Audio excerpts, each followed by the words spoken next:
Est-ce qu'ils organisent des journées d'intégration? Alors oui, il y a eu un orientation program, un programme d'orientation qui a duré une semaine et durant lequel on a fait énormément de trucs. On est allé en ville, on a fait des jeux de, comment ça s'appelle, des cache-cache, etc. en ville, des jeux de parcours en ville. On a eu pas mal de conférences, on a pas eu pas mal d'informations. Tout est donné. C'est-à-dire qu'il n'y a vraiment pas de souci à se faire de ce point de vue-là. D'ailleurs, l'université a été nommée la meilleure en Suède pour l'intégration des étudiants internationaux. Super. Bon. Voilà. Et sinon, à l'école, est-ce qu'ils organisent des activités, des sports? Enfin, il y a quoi comme sport, comme activité là-bas? Alors, il faut savoir que c'est aussi une des raisons pour laquelle j'ai postulé pour cette école-là, c'est le sport, c'est l'environnement sportif. Les Suédois, c'est des très très grands sportifs. Mhm. Il faut dire qu'il n'y a pas beaucoup de choses à faire en dehors du sport ici. Euh, alors, déjà, parlons d'intégration. Il y a un programme qui s'appelle Body Program, BUDDY. Il faut absolument l'intégrer parce qu'en fait, ça permet de se familiariser avec la culture suédoise. Donc, c'est l'école qui organise ça, qui organise ça en plusieurs body groups.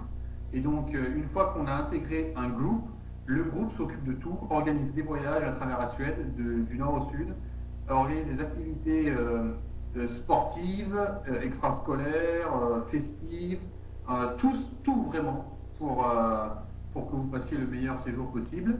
Donc ça, le Body Program à Umeå University, c'est reconnu, tout le monde en parle, presque tous les internationaux participent d'ailleurs, hein, il y en a très très peu qui ne participent pas. Donc vraiment, il faut noter dans vos agendas. En ce qui concerne le sport, on a un centre sportif qui s'appelle IKSU, IKSU, c'est le plus grand centre sportif d'Europe de l'Ouest. D'accord. Donc, quand je dis le plus grand, c'est vraiment le plus grand. C'est pas moi qui le dis, c'est eux-mêmes. Ils vont venir et vous présenter tout ça lors de la semaine d'intégration. Vous pouvez faire tous les sports possibles et imaginables. Même du beach volley quand il fait moins 25 degrés dehors. Donc, vous inquiétez pas pour le sport, c'est la ville. Si vous êtes un grand sportif, c'est la ville où il faut venir faire du sport. Euh, il y a aussi une chose qu'il faut noter, c'est on parle d'environnement. Ici, tout se fait en vélo. Donc la première chose qu'il faut faire en arrivant, c'est acheter un vélo.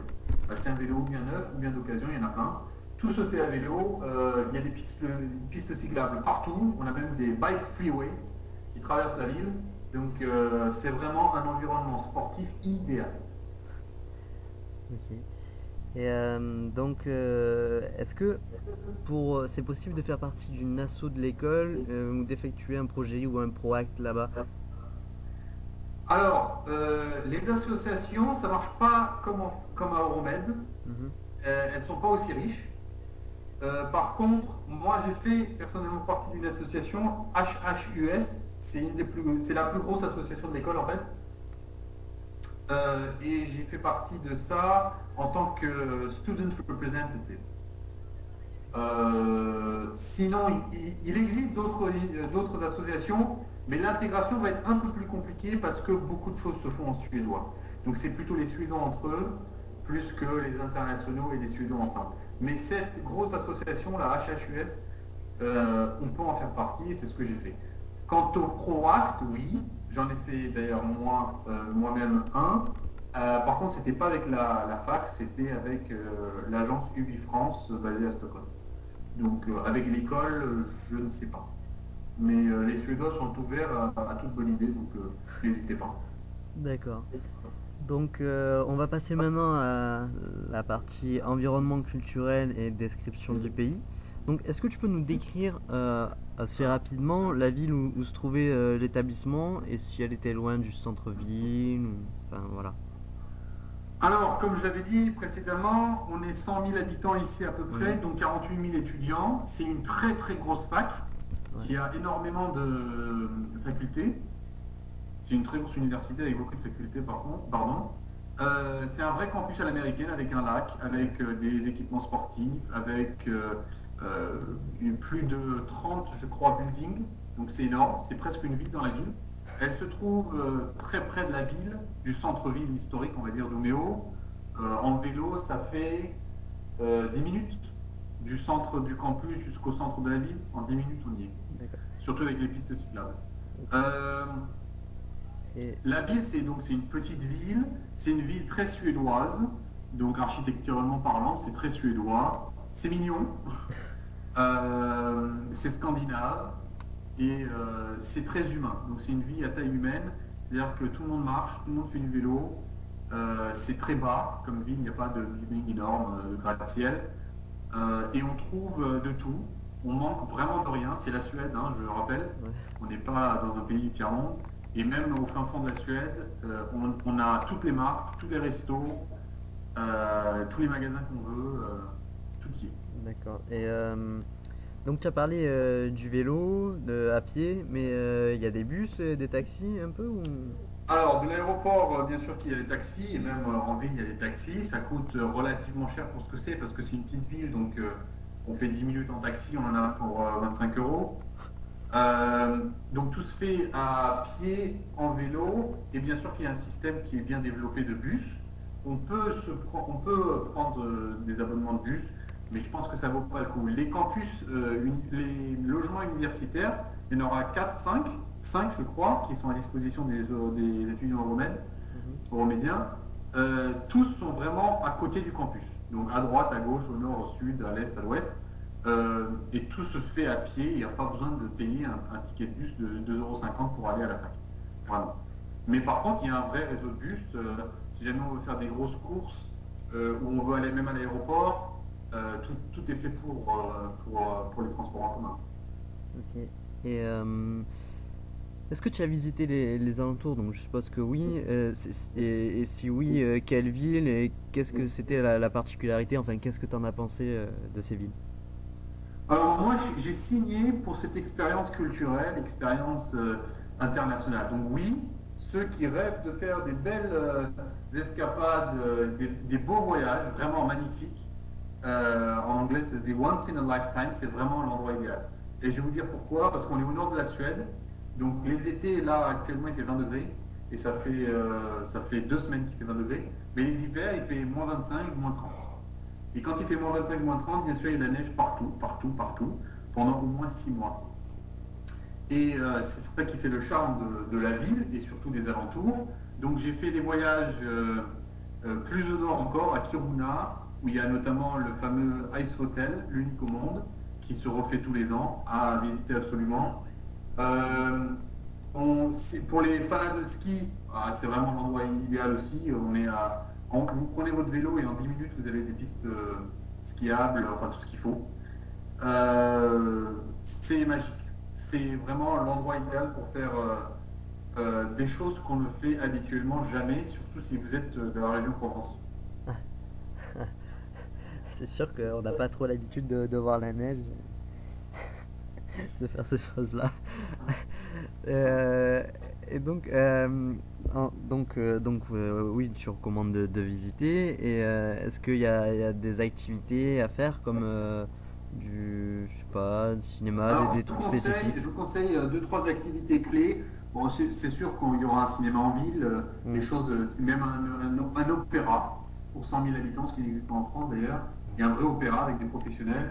Il y a un cinéma, il y a des bibliothèques, il y a des centres de bowling, tout ce qu'on veut. Mais vraiment, les activités qu'il faudrait vraiment ne pas rater ici, c'est le chien de traîneau. Et ça se fait à moins de 20 minutes en voiture, donc plus dans le pays, plus voilà, inland. Chien de traîneau, c'est magique. Ça coûte cher, mais c'est fabuleux.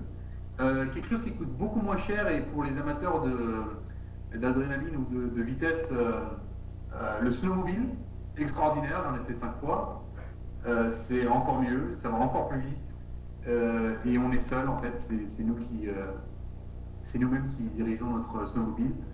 Donc, superbe activité.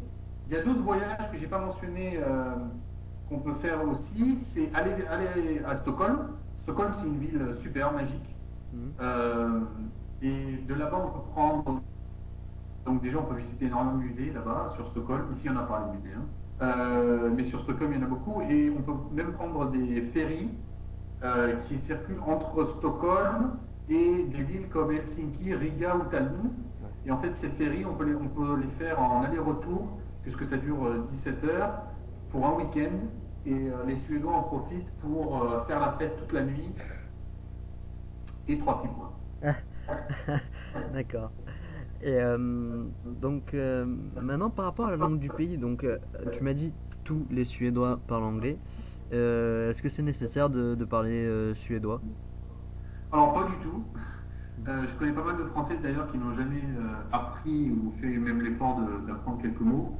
Tout le monde parle anglais, vraiment tout le monde. Et il y a une raison très simple à ça, c'est que la télé est en anglais. Tout est sous-titré, il n'y a rien qui est doublé. Donc c'est bien aussi parce que dans les corridors, dans les couloirs des logements universitaires, on a des grands salons et c'est là qu'on on peut vraiment regarder tout à la télé, presque comme si on était à la maison, sauf que bien sûr c'est en anglais. Ah, Donc génial. la langue, il n'y a pas du tout de barrière de langue. Que ce soit au supermarché, en ville, à l'université bien entendu, ou ailleurs, vraiment tout le monde parle anglais. D'accord. Et donc on va parler des Suédois en général. Donc tout à l'heure tu as dit que a priori si tu avais un souci, ils te renseignaient tout ça. Enfin, est-ce que tu peux m'en dire un peu plus sur leur comportement, leur façon de penser? Alors, pour des Marseillais, ça va leur paraître très froid comme peuple. Pour des Parisiens, un peu moins. Mais c'est des gens très honnêtes, très simples, surtout, un peu comme Ikea, vraiment, sans exagérer.